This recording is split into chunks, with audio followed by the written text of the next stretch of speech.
November 2nd, 1944, 7:40 p.m. Clay County, West Virginia. Fellowship Hall. The church doors groan open as a line of young German women steps in, under a kerosene glow, uniforms wrinkled, eyes braced for shackles. Instead, aproned mothers press steaming loaves into their hands, quilts smelling of cedar and starch draped across tired shoulders. A guard clears his throat.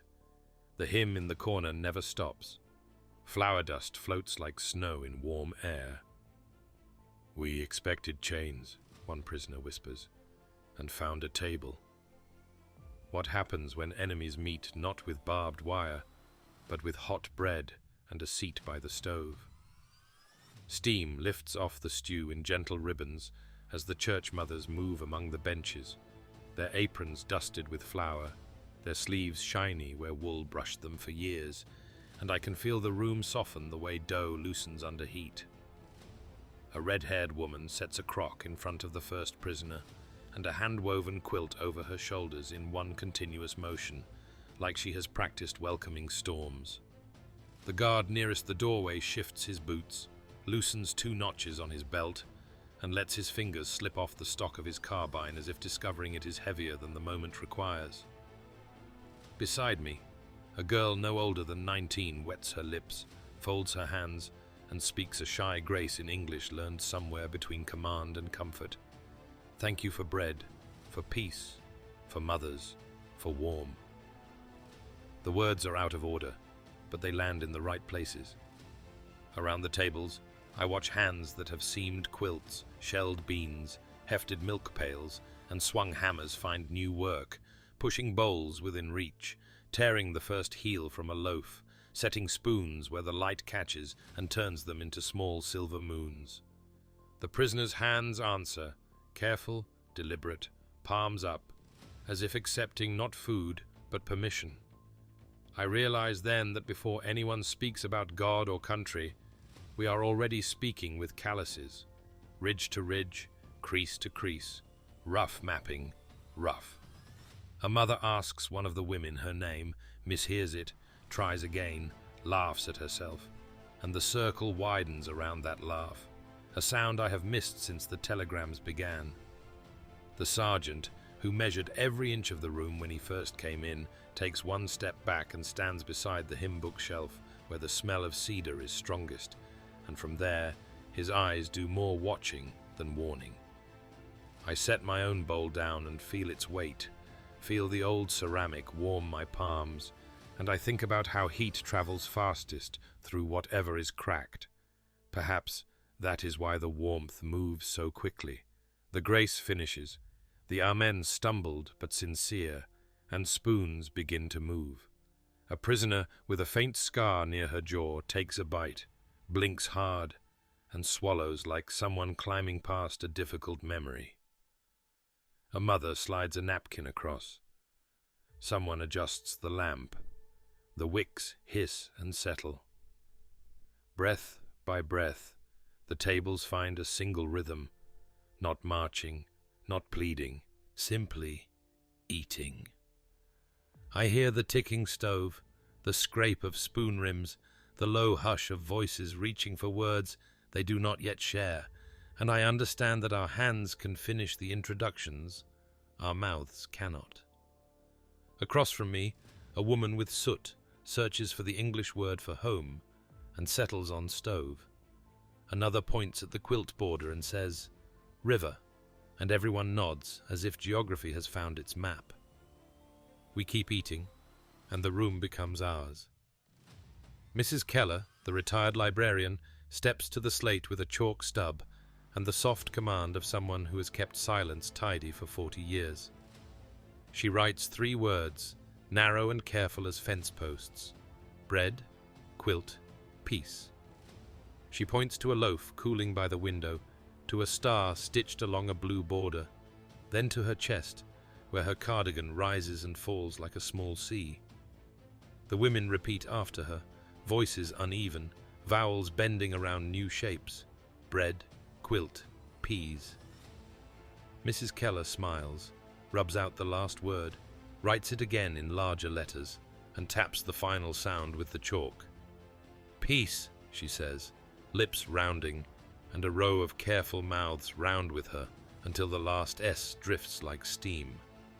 A guard near the hymn books, who arrived with his whistle hanging like a threat, tucks the cord into his pocket and studies the slate as if it were an unfamiliar map. Mrs. Keller lifts the loaf, slices off the heel, and sets it on the slate ledge. "Bread," she says. Then she breaks it into 3, and the pieces knock gently against the wood like low doors. A woman with a threadbare sleeve repeats "bread," and the R comes out like a stone skipped twice. Quilt comes next. Fingers trace a flight of geese in the pattern, and the geese become a small flock of sounds the room tries and tames. Someone says guilt, and laughter breaks like a plate, startling and perfect. "Not guilt," I answer, "quilt," and I mime stitching, the little stab and pull my grandmother taught me, and a dozen hands copy the motion, needles conjured out of the air. "Peace again," she says, and this time taps her heart before writing the word so slowly the letters seem to inhale. A prisoner with a pale scar under her ear repeats "peace," and then points toward the stove, searching for what to add. She touches the quilt's border, then her own throat, and finally rests her palm open over the bread, meaning more than she can say. The mothers lean closer, their faces loosened by the warm work of feeding, and the room tips toward easy. Rosie from the cannery tries a German word for loaf, and it falls out square. The women clap for her anyway, and the prisoners clap back, and suddenly clapping is a language with no bad accent. The guard coughs to hide a smile, then gives up and lets it be seen.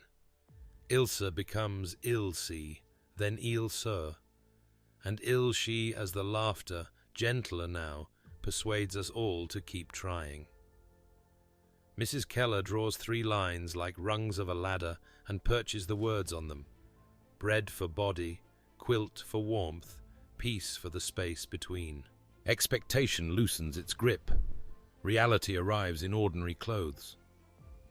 By the time the chalk nubs down to a crescent, we are leaning forward, sharing syllables like salt, and the whistle that came in threatening goes nowhere at all. 3 hours earlier, the road pitched us down into the valley, and the bus sighed like a tired animal, brakes shuddering as the gate swung open on its hinges, and the barbed wire made its crown of thorns silhouette against a pewter sky. We stepped out one by one, boots sinking into clay, the way a bad story sinks into a county. And the first thing I smelled was creosote and wet burlap, then the outhouse wind that always finds the careless seam in a fence. A corporal with a ledger called numbers, as if they were seasons, and we were due to pass, and a private tied inventory tags to our duffels with twine that bit like small, honest teeth. Piles formed, blankets army issue, mugs dented enough to carry their own biographies, a box of soap cakes stamped with an eagle that looked tired of the job. Beyond the yard, a lean line of poplars shivered. Above them, 2 boys on bicycles coasted along the ridge, staring at us as if we were a parade no one had announced. Rumor traveled faster than orders. The canners said the new detail would be rough, that girls who talked back would lose laundry privileges, that the preacher's wife had signed a letter insisting kindness was treason dressed as sugar. An old man at the far fence had a jaw like a pickaxe, and he told the guard we were lucky to have roofs. He spat into the mud, and the spit made a neat private crater, which the rain immediately took apart. Inside the intake tent, the sergeant laid out instructions, voice clipped, and we learned the choreography of compliance, hands flat on the table, shoes off and knocked together, mouth open for a glance at teeth as though even enamel might hide a knife. One of us asked a question in English, and it came out with too much hope on it. The clerk didn't look up, only stamped her card with a date and a time, and slid it sideways as if moving a small, troublesome boat along a canal. I watched a girl fold her coat for the search, smoothing the shoulders twice the way my mother used to smooth my hair before a train, and for a moment the tent held two worlds, the one we wore and the one they measured. A wire basket swallowed our letters, another ate our hairpins. Someone muttered that work crews were fed last if the line ran long. Another said the women in town had been warned not to speak to us at all, that flour had been rationed so tight no one would waste it on strangers, least of all on enemies. A boy from the bicycles shouted something from the ridge and laughed the brittle laugh of someone trying on meanness like a borrowed coat. The guard waved him away without heat, and I saw then the other America, the one that locks first and asks later, that trusts fences more than faces. By evening the mud had dried into a crust on our cuffs, and, walking toward the church on the same road, we were prepared to be counted and controlled again. Instead, we found a door that opened to lamplight and the sound of bread being sliced, and I understood that two Americas can live inside the same county line, as stubborn and side by side as twin rows of corn. I carry Ilsa's sentence with me, the way a stitch carries the tug that made it. We expected chains. She was 21 then, and when she told me the rest years later over weak coffee in a kitchen facing a neat onion patch, she cupped her palms as if light might spill. We were given bread still singing with heat. The phrase is exact because the moment was, and I can still hear it. Crust crackling like a small fire, the interior sighing at the knife, a sound too alive for rationed days. That night in the hall, the sentence had no words yet, only the outline of a stunned breath, but her eyes made a place for it, and the mothers, who knew how to bind shock without scolding it, filled that place with simple plenty. When Ilsa speaks, even now, she touches the base of her throat where fear used to sit. She says the heat startled her, not because enemies could bake, but because warmth insisted on coming through their hands at all. We expect hunger to be a jailer. We do not expect bread to be a locksmith. I remember how she held the slice, fingers trembling with the old lessons of scarcity. Eat fast, hide the rest, apologize for needing, and how the room did not rush her. Ruth said, "Take your time, honey," and time, like any obedient creature, sat down beside Ilsa and waited. Later, she named a second astonishment, the bread's choir, and how the singing things stayed on the table while the barbed things stayed outside. She remembers flour dust like soft snow, and the quilt's cedar like a forest she did not have to run through. I asked what frightened her most before the door opened. She said the arithmetic, wire plus uniforms plus guards, equals an answer you already know. The problem had never included aprons, hymn fragments, or a librarian who says peace as if it were a stitch anyone can learn. Her diary, spare and steady, counts ordinary measures. How long a slice cools to the tongue, how many breaths before the first laugh, how far the guard stood from the whistle he meant to use.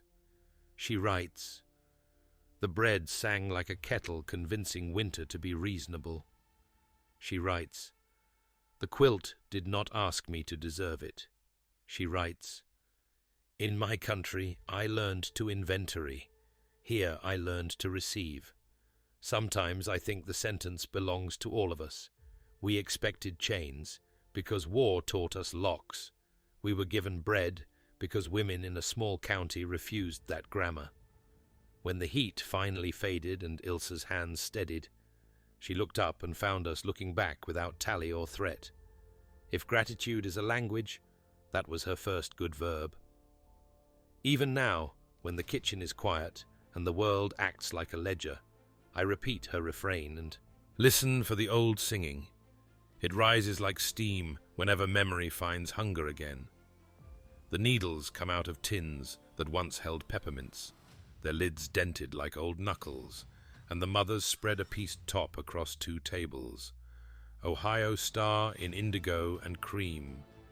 Then show us the simplest path a hand can learn.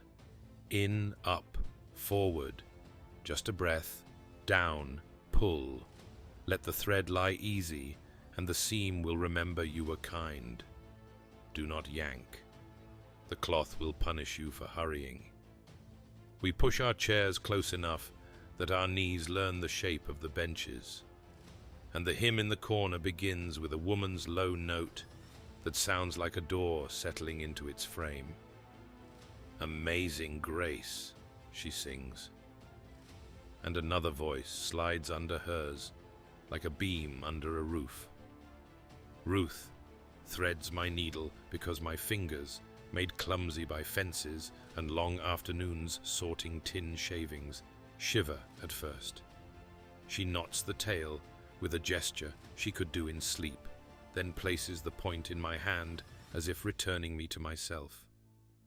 Around the table the rhythm takes, a small army of thimbles tapping the cloth, each stitch a footprint finding its cousin. Someone hums a third above, the kind of harmony you can only learn by standing next to someone who dared it first, and the hymn turns the room into a narrow river where the current knows which stones to circle. When the verse crests and the voices rest, Ilse lifts her head and tests a tune from camp, a child's song that the older women there passed from bunk to soften lights out. Her German syllables land round and plain, and we catch the shape of a cradle rocking even if we don't know the words. A second prisoner joins in, then a third, and for a long breath, the hall holds two melodies walking past each other, like neighbors on a lane who tip their hats without stopping. The overlap doesn't fight. It braids, our grace leaning against their lullaby until neither feels like an intrusion. I hear the guards' boots reposition on the plank floor, then still. A match is struck, a lamp adjusted, the wick turned down just enough to keep shadow honest. Ruth murmurs, "Tiny bites, not the whole apple," and I take it to mean stitches and living both. The quilters pass the frame slowly so each of us can set a seam. Ilse's shy, mine determined not to wobble. A mother's small and neat as handwriting. When a thread snarls, Mrs. Keller lays it against her palm and speaks to it like a child with a thorn. On the next verse, we risk the English words together, raising them not as triumph, but as a path we agree to walk tonight. The rough consonants in our mouths sand down a little with every try, and the German lullaby answers by folding its last line into a syllable that could be peace in any language. By the time the final amen drifts out and finds the rafters, the quilt holds a circumference of stitches that no one person can claim, and the room itself feels basted, pattern pinned to batting, so our separate cloths won't slip apart. I look at the square I have joined, and it looks back the way honest work does. Not praising, not scolding, simply asking if you will come again tomorrow and add another row. People ask how young German women ended up pulling shifts in our canneries and tying off bean rows on hills so steep the mules wore rope shoes, and I say it began with two shortages, hands for labor and hours for mercy. Our boys were overseas. The mines swallowed those who stayed. Harvest waits for no telegram, and tomatoes do not pause because a county is grieving, so federal men signed papers that let guarded crews fill the gaps, field gangs by daylight, cannery belts by steam whistle, under rules meant to keep order without ruining decency. The pay was token, the work real, and the bargain plain. Keep the lines moving and the larders will last the winter. Geneva promised wages of a sort and decent treatment. Washington promised fences, and our pastors promised eyes on every side to keep the bargain honest. That is how Sunday nights became fellowship lessons, not policy, but after-supper instinct. If strangers are to labor among us, someone must teach the small words that keep a day from breaking. In the cannery, the foreman showed the motions: rinse, trim, pack, wipe rim, set lid, crank. And the women learned that rhythm, like a hymn, you catch by standing near it. In the fields, the overseer pointed by hat brim, and they moved down the green in tidy rows. Between shifts, the rules were simple. 5 to a chaperone, 20 feet from the road, no parcels through the wire, no names in ink, curfew, when the last whistle sighed, and no talking unless a supervisor stood plain in the middle of it. Yet talk found its legal door in the church basement, which everyone agreed was supervised and holy enough to make a different kind of sense. Flour and sugar were tight, so mothers pooled ration books the way they had always pooled sorrow, and a ledger by the stove kept the arithmetic clean. Who brought eggs? Who cut wood? Who mended aprons? Who lent the big kettle that could feed a platoon? The county agent signed off on the work details, the sheriff on the routes, and the pastor on the sentences, coaching please and thank you with the same patience he used on wedding vows. We learned quickly that a little English turned into fewer accidents, faster lines, and better tempers. We learned too that a quilt frame was a meeting table no ordinance could object to. By 9 the guards were drinking coffee that tasted of chicory and truce. The prisoners were trading lullabies for recipes, and the mothers were measuring the distance between enemy and neighbor in spoonfuls of stew. I call this the macro reason and the small-town reason married in one house. The war needed bodies, and the county needed to remember its own body. How to feed, to teach, to watch, and still be kind. So the lessons kept, week after week, until they felt less like charity and more like the way we hoped to live when the whistles went silent again. The line at the stove had found its evening pace when Mrs. Dunlap, the cautious mother who counted cups of flour like prayer beads, lifted the lid from the second loaf and spoke to the crust as if it could keep a secret. My boy is somewhere blue on the map, and I'm learning the weather by telegrams. She blinked hard, set the lid down without a clatter, and added, I don't say his name in rooms with strangers, because I'm afraid it will bruise. The words made a hollow the way good bread does, and the prisoner nearest her, a narrow-shouldered girl with a mended cuff, stepped forward as though pulled by a thread only she could see. Brother, she said in hesitant English, finding each stone in the river before she trusted her weight. My brother. East. Long time east. She touched the scar below her ear as if it were a compass, then flattened her palm the way you do when calming a skittish colt. Mrs. Dunlap measured her again. Uniform, number tag, the guard's shadow not far, and something in her face gave up the habit of bracing. Mine went west with the artillery, she said, and we listened to the wireless like it's a doctor reading a temperature. The girl nodded. Enemy was the word stitched on our sleeves, and yet it kept slipping between us like a label on a jar reused for sugar.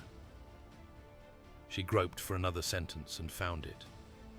Sister worry, she said, pressing those two nouns together until they behaved like a verb. I handed the knife across, handle first, and watched Mrs. Dunlap cut the loaf into patient increments, not miserly, just equal, as if fairness could turn into luck if you respected it enough. She placed a slice on the girl's plate and said, Eat while it knows it's warm. And the girl obeyed the way we obey stoves, ladders, and other sound inventions. Mrs. Dunlap said, I write every Sunday after church and tear the letter on Monday if the news is ugly. Tuesday, I try again, and by Friday, I pretend I never feared. The girl answered with the only arithmetic she trusted. Every night I count, 1 for mother breath, 1 for brother breath, 1 for people who give bread to enemy. She pushed half her slice back across the table. Mrs. Dunlap pushed it gently home, the way a nurse tucks a corner. It was a small exchange with the weight of a creek stone, ordinary and hand-warmed. But in it the lines redrew themselves. Not us against them, but worry against distance, and fear against silence. I watched their hands withdraw, empty now that the bread was chosen, and thought how simple it is to trade uniforms for kinship. By the time the pot scraped clean and cups met the dishpan, Mrs. Dunlap had said this much more. "Pray for mine. I will pray for yours." And the girl, nodding, learned how a county says amen without moving its lips. When the hymn faded to a murmur and the last bowls found the dishpan, I caught myself wondering how far a stitch can travel before someone calls it contraband. How long a word like peace sits on a tongue before an officer hears it as negligence, because nothing we made that night could stay entirely in that bright pocket under the rafters. It would pass through the wire on sleeves and breath and memory, whether anyone meant it to or not.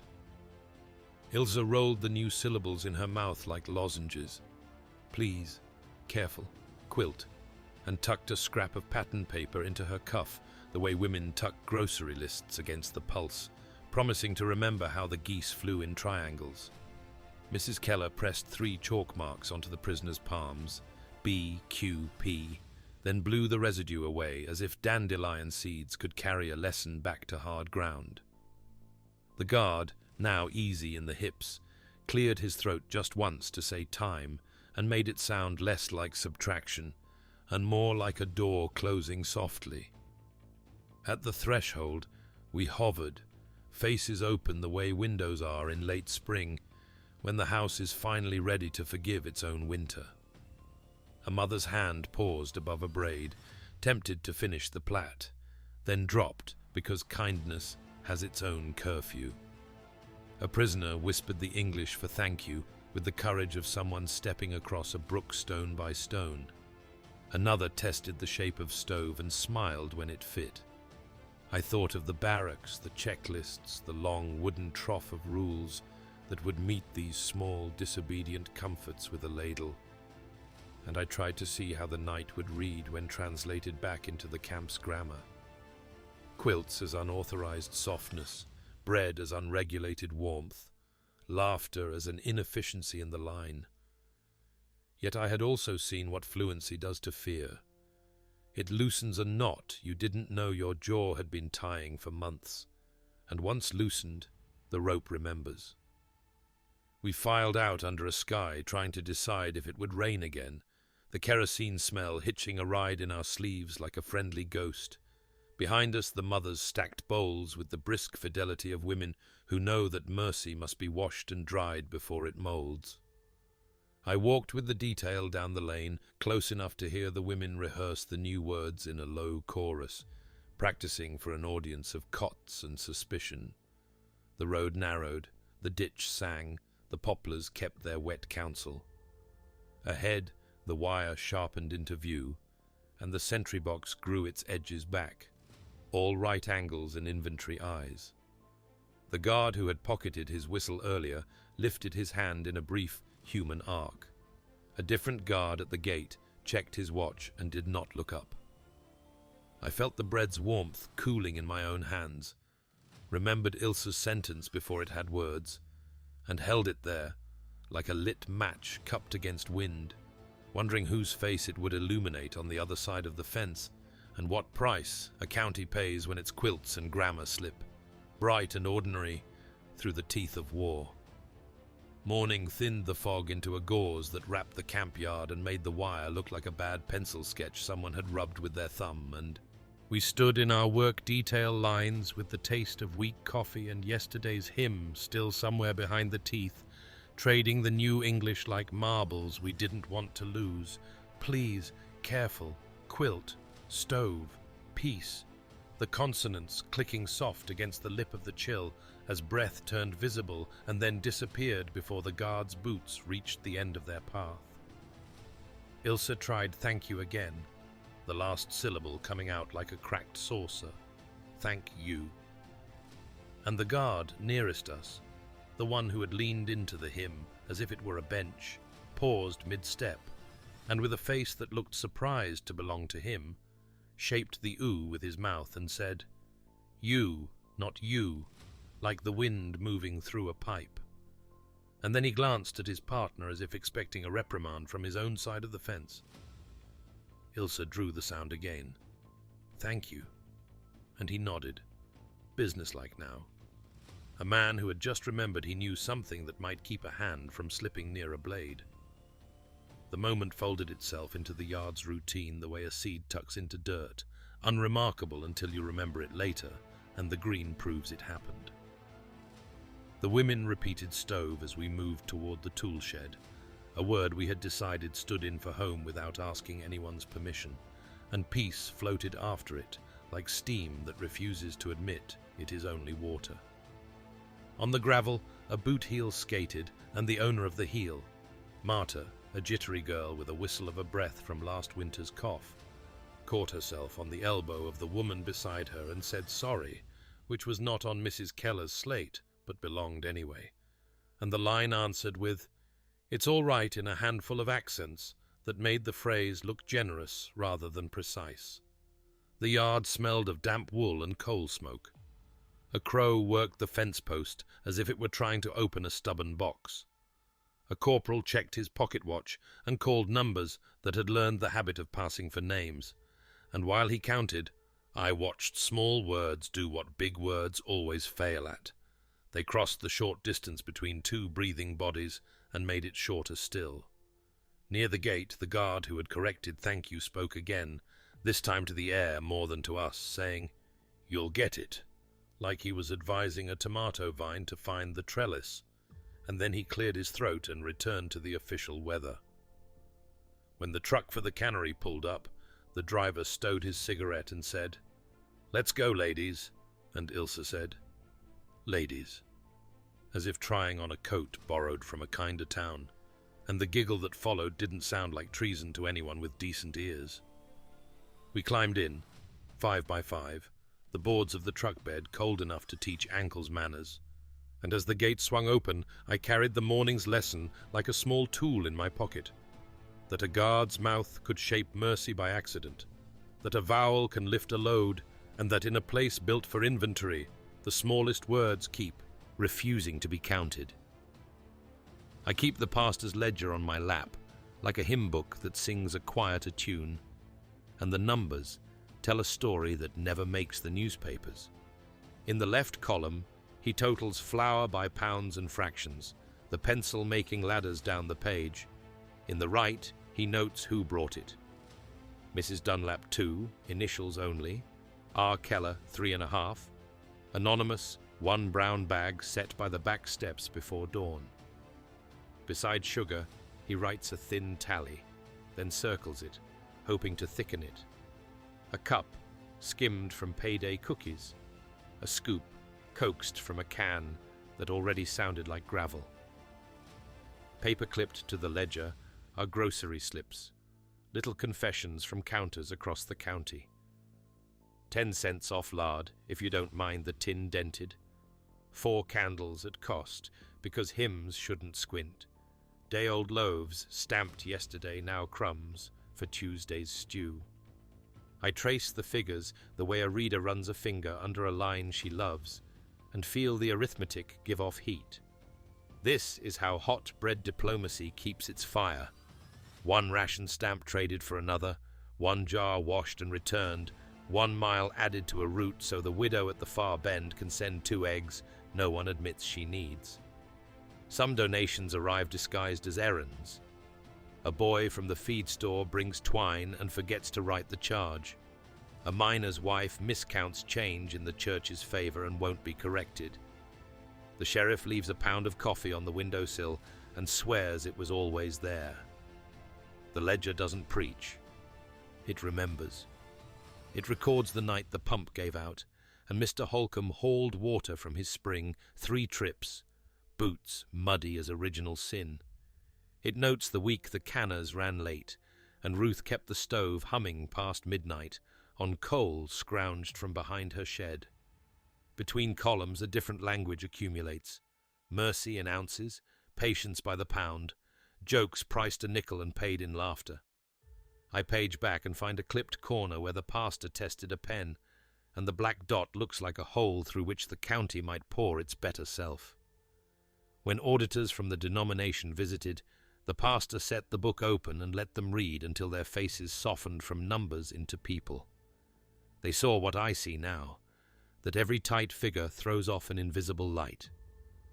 There is a receipt for cinnamon the colour of soil, a scribble that says, "Borrow Mrs. Tuttle's pan," a penciled heart where someone, Ruth most likely, marked first loaf for visitors. I think of Ilsa's hands, how they shook at their first slice, and I can point to the subtraction and addition that made that moment possible. The world keeps accounts large enough to bury us, but the ledger on my lap insists on smaller mathematics. You give a half cup, I give a spoon, the hymn supplies interest, the quilt collects, and by evening the bottom line reads possible.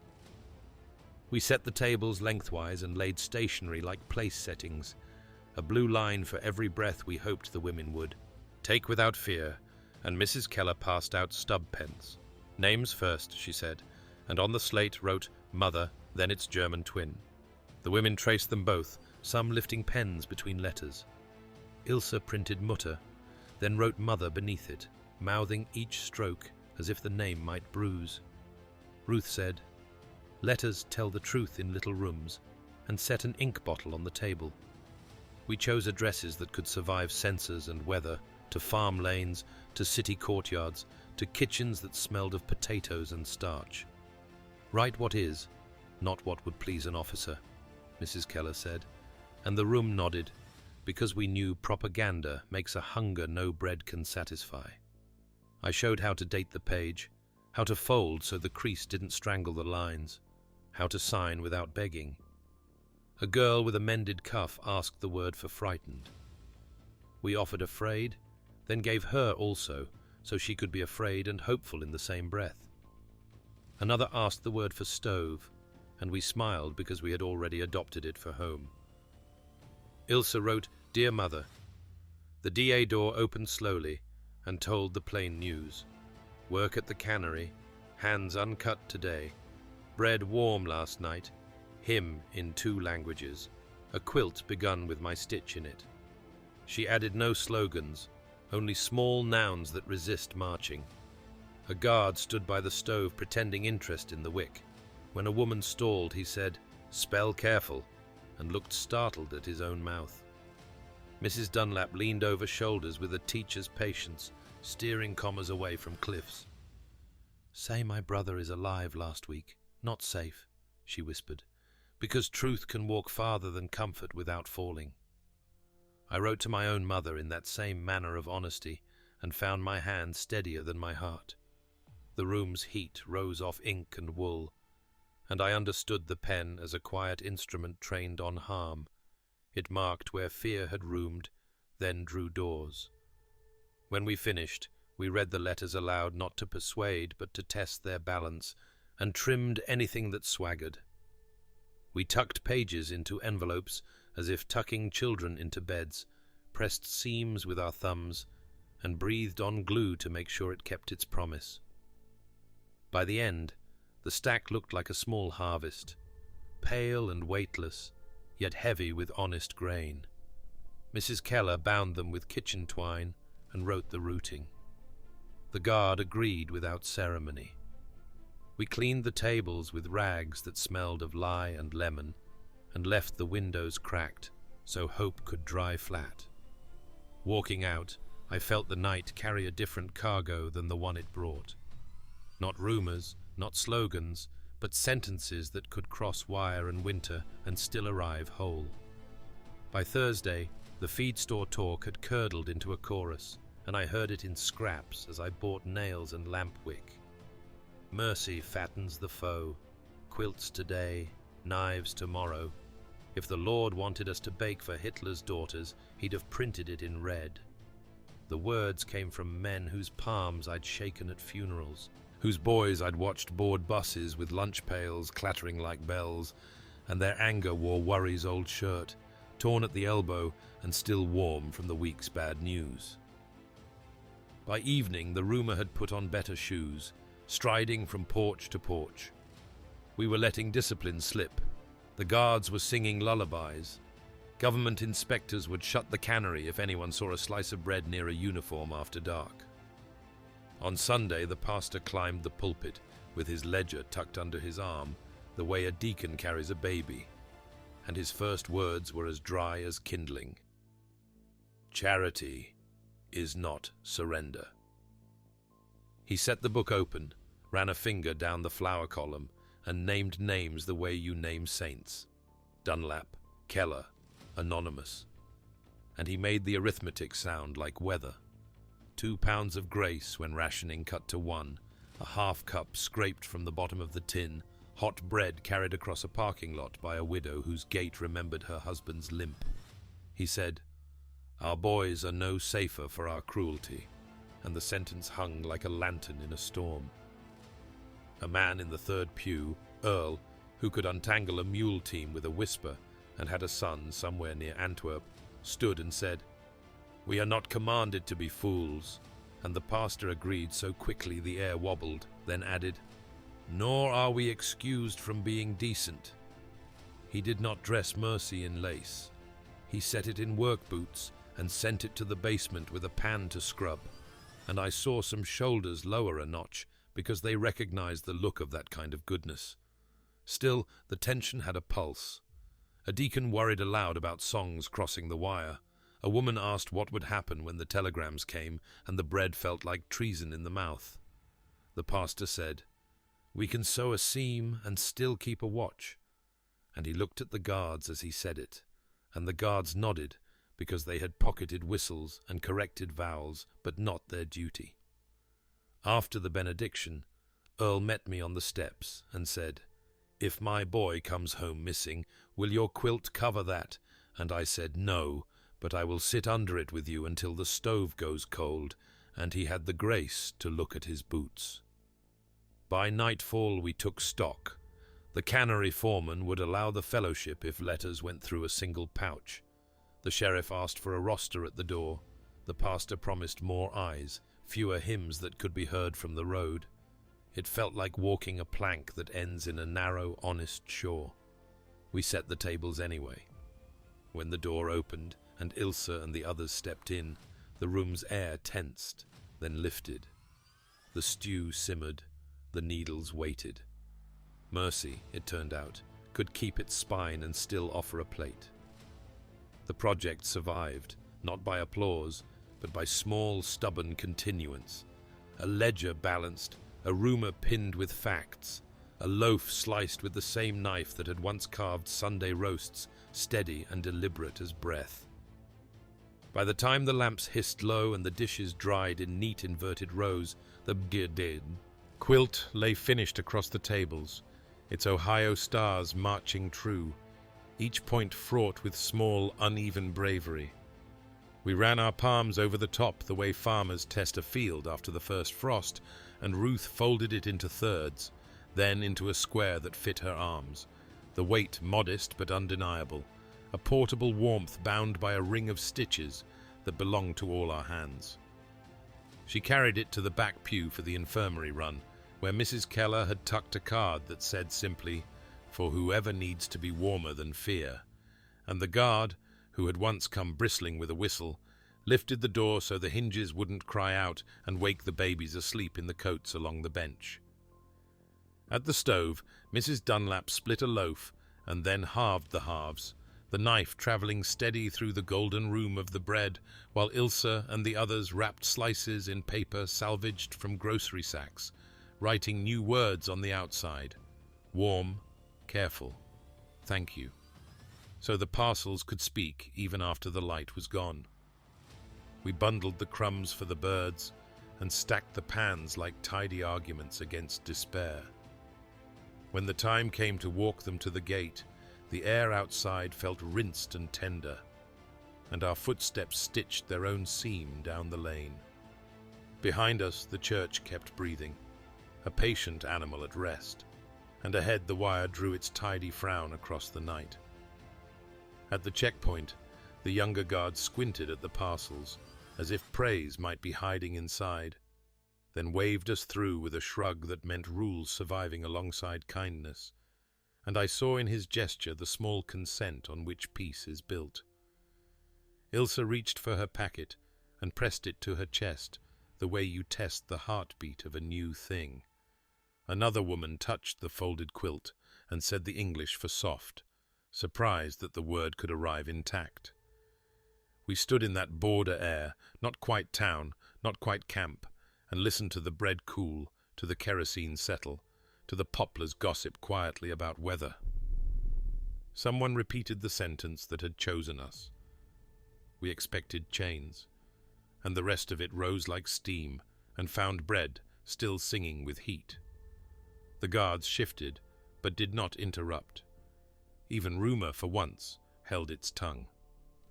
Ruth said, "Take this for the infirmary cot near the window," and the quilt moved from her arms to theirs with the ceremony of a christening none of us would name.